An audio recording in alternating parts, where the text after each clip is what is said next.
এই কি, আমার ছানা হয়েছে দুটো। একটা ছানা দেখতে এত সুন্দর হলেও আরেকটা ছানা দেখতে এমন কেন? একদম সোনালী বর্ণের পাখা। এ তো দেখতে আমার মতো হয়নি। না না, এ কি করে সম্ভব? রাজহাঁস তার সদ্য জন্ম নেওয়া ছানাদের দেখে ভীষণ অবাক হয়ে যায়, কারণ একটা ছানা স্বাভাবিক রাজহাঁসের ছানার মতো হলেও আরেকটি ছানা ছিল একদম ভিন্ন। তার ডানা দুটো ছিল সোনালী বর্ণের। ছানারা, তোরা তো সদ্য জন্ম নিয়েছিস। আয়, তোদের আজ আমি নদীতে সাঁতার কাটতে নিয়ে যাব। সাঁতার কাটতে যে ভীষণ মজা। মায়ের কথায় ছানারা ভীষণ খুশি হয়, কারণ তারা এখন যা দেখছে তাই তাদের কাছে নতুন লাগছে। আর তারা আজ প্রথম নদীতে যাচ্ছে সাঁতার কাটতে। ছানারা শোন, তোর নাম হলো হংসী, আর সোনালী ডানার ছানা তোর নাম হলো সঙ্গী। বুঝেছিস? আচ্ছা ঠিক আছে মা। রাজহাঁস তার দুই ছানাকে নিয়ে নদীর দিকে যখন যাচ্ছিল, তখন শিয়ালের সাথে দেখা হয়। আরে রাজহাঁস, এগুলো তোর ছানা নাকি? আজই জন্ম হয়েছে বুঝি? হ্যাঁ দাদা, পানিতেই নিয়ে যাচ্ছি। সাঁতার কাটাবো আর একটু জঙ্গল ঘুরিয়ে দেখাবো। কিন্তু তোর এই ছানা দেখতে এমন কেন হয়েছে? দেখতে তো একদমই আলাদা। এমন ছানা তো আমরা আগে কখনো দেখিনি। কোনো অপয়া না তো আবার? না না দাদা, অপায় কেন হবে? এমনি হয়তো হয়েছে দেখতে। ঠিক আছে, যা ভালো বোঝো। শিয়াল চলে যায়, কিন্তু রাজহাঁস অনেকটা চিন্তায় পড়ে যায়।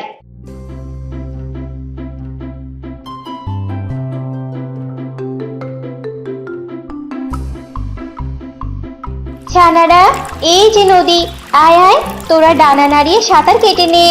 হংসী মায়ের কথা মতো সাঁতার কাটতে পারলেও সঙ্গী কিছুতেই সাঁতার কাটতে পারছিল না, বারবার পানিতে ডুবে যাচ্ছিল। মা, পারছি না তো, পাখায় তো আমার ভীষণ ভারী লাগছে। পারছি না মা, পারছি না। আচ্ছা রে মা, তোর সাঁতার কাটতে হবে না, তুই উপরে উঠে আয়। সঙ্গী উপরে উঠে যায় আর তারা সাঁতার কাটতে থাকে। এভাবেই দিন কাটছিল। সঙ্গী ঠিকভাবে সাঁতারটাও কাটতে পারতো না, আর জঙ্গলের পশুরা সবাই রাজহাঁসকে নানান কথা শোনাতে থাকে সঙ্গীকে নিয়ে।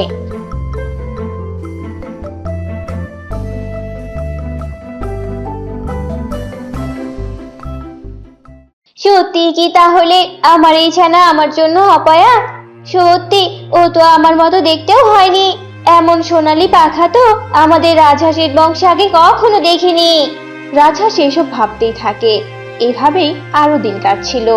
দিন দিন রাজহাঁসও সঙ্গীকে কম সহ্য করতে পেত, সব সময় তার সাথে খারাপ ব্যবহার করত। মা, ও মা, তোমরা বুঝি নদীতে যাচ্ছ? আমাকে নিয়ে যাবে না? আমাকেও নিয়ে যাও। এই, তুই গিয়ে কি করবে শুনি? সাঁতার তো আর কাটতে পারিস না, আর কত পশু পাখি হাসাবি?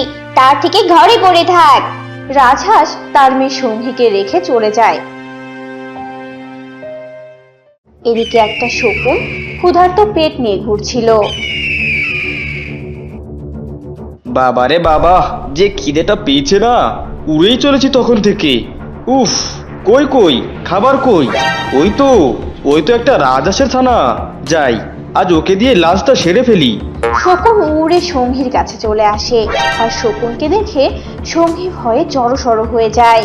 কে তুমি? আর এভাবে আমার দিকে তাকিয়ে আছো কেন? বলো তো আমাকে। দেখছি তোর শরীরে মাংস আছে কতটুকু, আমার পেট ভরবে কিনা।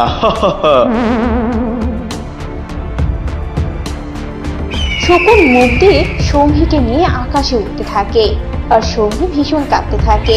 এমন কান্না শুনে শকুন ভীষণ রেগে যায়, আর যেই না মুখ খুলে সঙ্গীকে ধমক দিতে যাবে, অমনি সঙ্গী ধপাস করে একটা ঝোপের মাঝে পড়ে যায়। আরে আরে, কই গেল কই? হায় হায় রে, নিজের বোকামির জন্য এমন সুস্বাদু খাবারটা আমি হারিয়ে ফেললাম। উফ, বড্ড মিস করে ফেললাম। শকুন আশেপাশে খুঁজে কোথাও সঙ্গীকে খুঁজে পায় না। এদিকে সঙ্গী জ্ঞান ফিরে তাকিয়ে দেখে একটা ছোট্ট ইঁদুর তার দিকে তাকিয়ে আছে। কে তুমি? আমার দিকে ওভাবে ভূত দেখার মতো তাকিয়ে আছো যে? এটা কোন জঙ্গল? আর শোনো, আমি কিন্তু ভূত নই গো। এটা আমাদের জঙ্গল, কিন্তু তুমি বলো তো, এমন ঝোপের মাঝে তুমি এলে কি করে? তুমি বুঝি ঘুমাচ্ছিলে? তোমার দেখে দুটো সোনালী ডানাও আছে। দাঁড়াও দাঁড়াও, এতগুলো প্রশ্নের উত্তর আমি দিব কি করে? এক এক করে তো বলতে দাও আমাকে।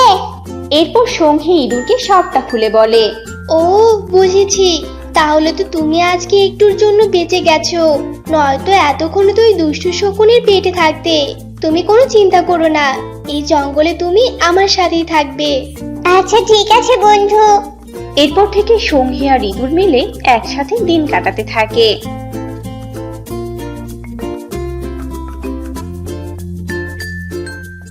বন্ধু সঙ্গী, তুমি তো এখন অনেকটা সুস্থ, চলো তোমায় আজকে আমি ঘুরতে নিয়ে যাই। গিয়ে অনেক মজা হবে কিন্তু। আমাদের জঙ্গলটা ভীষণ সুন্দর। না বন্ধু, আমি আজকে কোথাও যাব না। আবার আজকে মার বোনের কথা ভীষণ মনে পড়ছে। মা নিশ্চয়ই আমাকে নিয়ে অনেক চিন্তা করছে।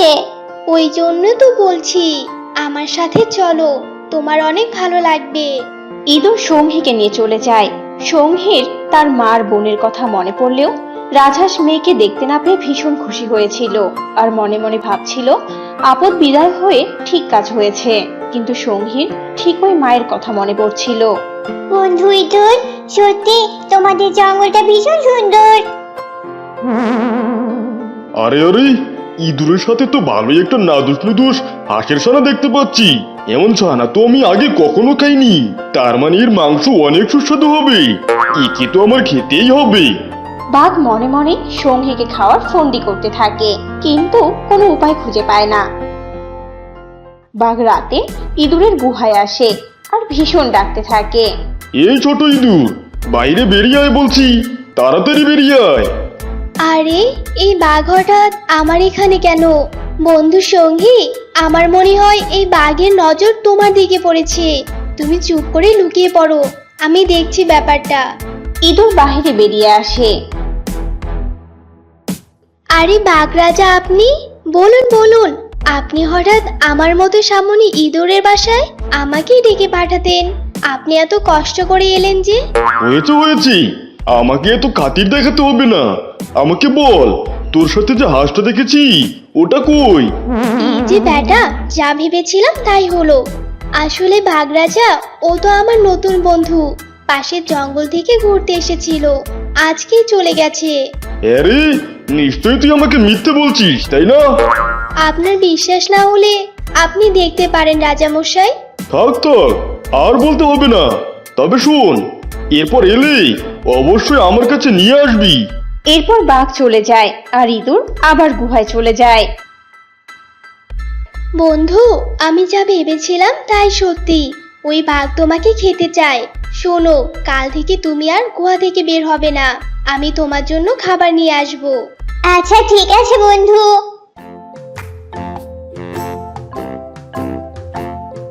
এরপর থেকে সঙ্গী আর বাহিরে যায় না। ইঁদুর সঙ্গীর জন্য খাবার নিয়ে আসতো। এতে বাঘের মনে আরো সন্দেহ জেঁকে বসে। না না, কিছুতেই আমার ওই ইঁদুরকে বিশ্বাস হচ্ছে না। নিশ্চয়ই ওই হাঁস ইঁদুরের কাছেই আছে, নয়তো ওই ইঁদুর এত খাবার নিয়ে যায় কেন? ব্যাপারটা তো আমাকে দেখতেই হচ্ছে।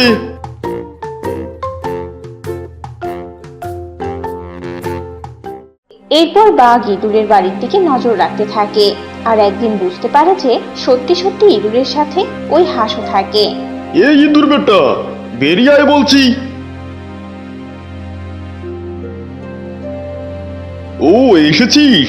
তুই সামান্য একটা ইঁদুর হয়ে কিনা আমার সাথে মিথ্যা বলিস? তোকে তো আজ আমি মারবই, সাথে সাথে তোর এই প্রাণের বন্ধুকে আমি মেরে ফেলবো। এরপর বাঘ শাস্তি স্বরূপ ইঁদুরকে আঘাত করে আর সঙ্গী বাহিরে বেরিয়ে আসে। বন্ধু ইঁদুর, এ তোমার কি হলো? বন্ধু ইঁদুর, তুমি কথা বলছো না কেন? এ তোমার কি হয়ে গেল? বন্ধু সঙ্গী, তুমি অনেক ভালো, আমি আর বাঁচবো না। তুমি এখান থেকে পালিয়ে যাও বন্ধু, আমার কথা আর চিন্তা করো না। না বন্ধু না, তোমাকে ছেড়ে আমি কোথাও যাব না, আমি কোথাও যেতে চাই না বন্ধু। ভাসতে চাইলে পালাও বন্ধু, এই বাঘ তোমাকে খেয়ে ফেলবে, পালাও তুমি, আমার জন্য হলেও পালাও। এরপর সঙ্গী সেখান থেকে পালিয়ে যায় আর বাঘ সঙ্গীর পিছু নিতে থাকে।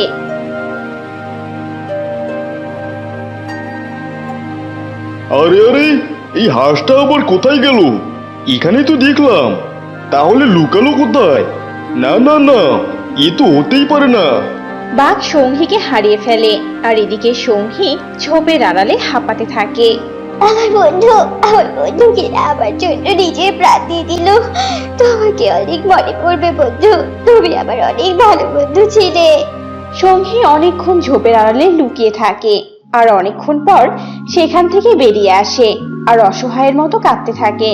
এমন সময় সেখানে একটা পরী চলে আসে। কাঁদছো কেন তুমি? এরপর সঙ্গী সেই পরীকে সবটা খুলে বলে। আসলে তোমার এই পাখাগুলো স্বর্ণের, তাই তুমি সাঁতার পারো না। তোমার মাঝে এক অদ্ভুত শক্তি আছে। শোনো, তোমাকে আমি আরো জাদু শক্তি দিচ্ছি। তুমি এখন থেকে উঠতে পারবে, সাঁতার কাটতে পারবে, সব করতে পারবে, আর তোমার বাড়িতে আবার যেতে পারবে। আমি পথ দেখিয়ে দিব, তুমি তোমার বাড়িতে যাবে, কেমন? আর তোমাকে এই অবস্থায় দেখলে আর কেউ অবহেলা করবে না। পরীর কথায় সঙ্গী অনেক খুশি হয় আর জাদু শক্তি পেয়ে নিজের বাড়ি চলে যায়। আর সঙ্গীর এমন পরিবর্তন দেখে সবাই ভীষণ খুশি হয়। আর দেখে ছানাটি একটি নদীর ধারে গেছে আর বড় একটি রাক্ষসে পরিণত হয়েছে। এতদিন থেকে হাসতিতি, আরে ও হাসতিতি, যাচ্ছ কোথায় গো তুমি? আর তাছাড়া তোমার মন এত খারাপ কেন গো? আজকাল যখনই তোমার দিকে তাকাই তখনই মনে হয় তুমি কোনো বিষয় নিয়ে চিন্তিত আছো। কি এমন চিন্তা করছো গো? হ্যাঁ মৌমাছি, এমনি এমনি কি আর আমি চিন্তিত থাকি? এই জঙ্গলে প্রায় সব পশু পাখিদের সন্তান আছে, তারা তাদের সন্তানকে নিয়ে কত খুশি থাকে, কিন্তু আমাকে দেখো, আমার কোনো ছানাপোনাই নেই। ও, এই ব্যাপার বুঝি। শোনো, তুমি কোনো চিন্তা করো না তো, দেখবে তোমারও কোনো না কোনো একদিন ঠিক ছানা হবে আর অনেক সুন্দর দেখতে হবে। তুমি এত ভালো, সৃষ্টিকর্তা নিশ্চয়ই তোমার জন্য ভালো কিছু রেখেছে। তাই যেন হয় মৌমাছি। এবার তবে আমি আসি, কেমন? নদীর পাড়ে গিয়ে স্নান করতে হবে যে। যা গরম পড়েছে, এই গরমে আমি তো মনে হয় মরে যাব। মৌমাছির সাথে কথা শেষ করে হাঁস নদীতে যায় গোসল করতে আর মনের সুখে নদীতে গোসল করতে থাকে। আহা, শরীরটা আমার একেবারে ঠান্ডা হয়ে গেল। আরে আরে, নদীর পাড়ে ওটা আবার কিসের ডিম দেখা যাচ্ছে? যাই তো, গিয়ে একটু দেখে আসি তো। এরপর হাঁসটি সেই ডিমের কাছে যায় আর গিয়ে দেখে একটি হাঁসের ডিম পড়ে আছে। এমন সময় সেদিক দিয়ে সেই মৌমাছিটি যাচ্ছিল। মৌমাছি সেই ডিমের কাছে আসে। দেখো না মৌমাছি, একটা হাঁসের ডিম পড়ে আছে, আশেপাশে তো কাউকে দেখতে পাচ্ছি না। হ্যাঁ হ্যাঁ হাঁস দিদি, আমি বলি কি, তুমি এই ডিমটা নিয়ে যাও, এর মাকে তো কোথাও দেখতে পাচ্ছি না। না রে মৌমাছি, এভাবে না বলে কারো ডিম নেওয়া উচিত না। যদি এর মা ফিরে আসে তাহলে তো অনেক কাঁদবে, আর আমি নিজেকে তখন ক্ষমাই করতে পারবো না। আমার মনে হয় কি এর মা এখানে নেই, যদি থাকতো তাহলে তো এইভাবে নদীর পাড়ে ফেলে যেত না। আর তাছাড়া তুমি যদি এই ডিমটা না নাও তাহলে দেখবে কোনো দুষ্টু শিয়াল খেয়ে ফেলেছে। এরপর মৌমাছির কথা চিন্তা করে হাঁস সেই ডিমটা নিজের মুখে তুলে নেয় আর গুহায় গিয়ে ডিমটাতে তা দিতে থাকে। আমার সোনা ডিম ছানা, তোকে আমি সুন্দর করে তা দিয়ে এই সুন্দর পৃথিবীতে আনবো। এভাবেই হাঁসটি ডিমে তা দিতে থাকে।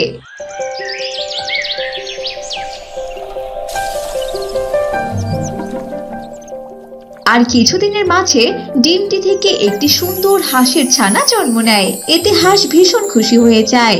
মারে, চল চল, তাড়াতাড়ি চল, আজ তোকে নদীর পাড়ে সাঁতার শেখাতে নিয়ে যাব আমি। কিরে মা, শুনছিস আমার কথা? চল মা চল। আচ্ছা ঠিক আছে মা, চলো তবে, আজ নদীতে অনেকক্ষণ সাঁতার কাটবো আমি। এরপর হাঁস তার ছানাকে নিয়ে নদীর পাড়ের দিকে রওনা দেয়। পথে তাদের সাথে হরিণী আর তার ছানা দেখা হয়। আরে আরে হাসি, এটা তোমার মেয়ে বুঝি? বাহ, ভীষণ সুন্দর তো, একদম তোমার মতো হয়েছে। ধন্যবাদ দিদি, কিন্তু তোমার মেয়েও কিন্তু কম সুন্দর না। কি সুন্দর চোখ জোড়া। তো তোমরা মামে মিলে কোথায় গিয়েছিলে শুনি? কোথায় আবার যাব বলো, আমার মেয়েটাকে বনটা ঘুরে দেখাচ্ছিলাম আর কচি ঘাস খাওয়াচ্ছিলাম। মেয়েটা আমার ঘুরতে পেয়ে ভীষণ খুশি। এবার তবে চলি গো হাঁস দিদি। এরপর হরিণী সেখান থেকে চলে যায় আর হাঁসও তার মেয়েকে নিয়ে নদীর পাড়ে যায়। এভাবে সেই দিনটি কেটে যায় আর দিন পেরিয়ে রাত হয়ে যায়। পরের দিন সকালে হরিণীর কান্নার শব্দে সবার ঘুম ভেঙে যায় আর বনের সব পশু পাখি সেখানে চলে আসে। হায় হায় রে, কি সর্বনাশ হয়ে গেল আমার মেয়ে, আমার মেয়ে। একে দিদি, তোমার মেয়ের কি হয়েছে? একে এখানে এত রক্ত কেন পড়ে আছে? এগুলো এগুলো কার রক্ত? আমার মেয়েকে আমি কোথাও পাচ্ছি না হাসি। এই রক্তগুলো যে এখানেই পড়ে আছে। হরিণের কথা শুনে সবার আর বুঝতে বাকি রইল না যে আসলে তার সাথে কি হয়েছে। হরিণীর এত কান্নাকাটি দেখে বনের পশু পাখিদের মনে অনেক দুঃখ হয়। তারা সবাই হরিণীকে সান্ত্বনা দিয়ে সেখান থেকে নিজেদের গুহায় চলে যায়। মা, ও মা, আমার ভীষণ ভয় করছে। ওই হরিণ মাসির মেয়ের মতো যদি আমাকেও কেউ খেয়ে ফেলে তাহলে কি হবে মা? চুপ কর মা, চুপ কর। এসব অলক্ষণে কথা একদম বলবি না রে মা। তোর যে কোনো কিচ্ছু হবে না। আমি তোকে ঠিক আগলে রাখবো মা। এখন চল তো চল, দুই মামে মিলে নদীতে যাই। এরপর তারা নদীতে চলে যায়।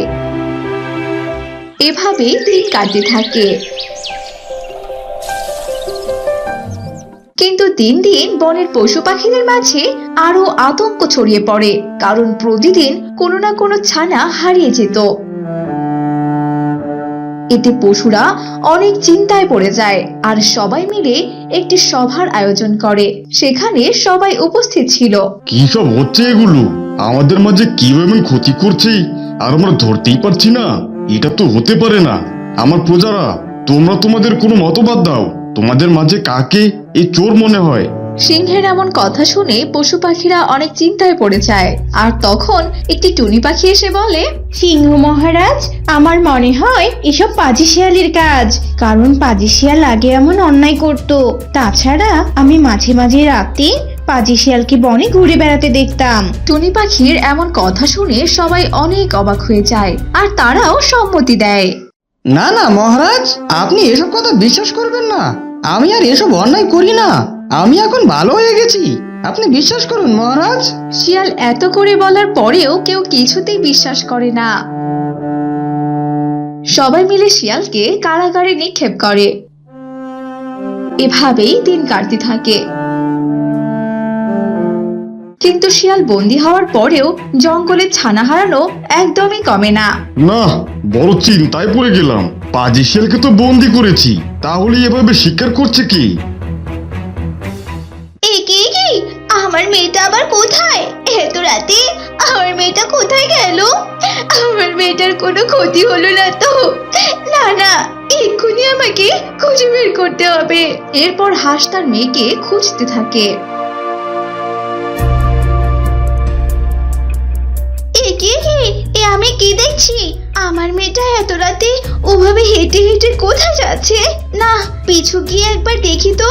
এরপর হাঁস তার মেয়ের পিছু নিতে থাকে আর দেখে ছানাটি একটি নদীর ধারে গেছে আর বড় একটি রাক্ষসে পরিণত হয়েছে। এতদিন থেকে বড় শিকার করে খাচ্ছি, আমাকে কেউ ধরতেই পাবে না। এভাবে হাঁস রূপে থাকতে আমার খুব ভালো লাগে। যাই, কাউকে শিকার করে খেয়ে গুহায় চলে যাই। ওই বোকা হাঁস আবার ঘুম থেকে উঠবে। এরপর হাঁস ভয়ার্ত হয়ে গুহায় চলে আসে। এদিকে হাঁস চিন্তায় পড়ে যায় কিভাবে সে তার ছানারূপী রাক্ষসকে বিনাশ করবে। এভাবেই রাত কেটে যায়।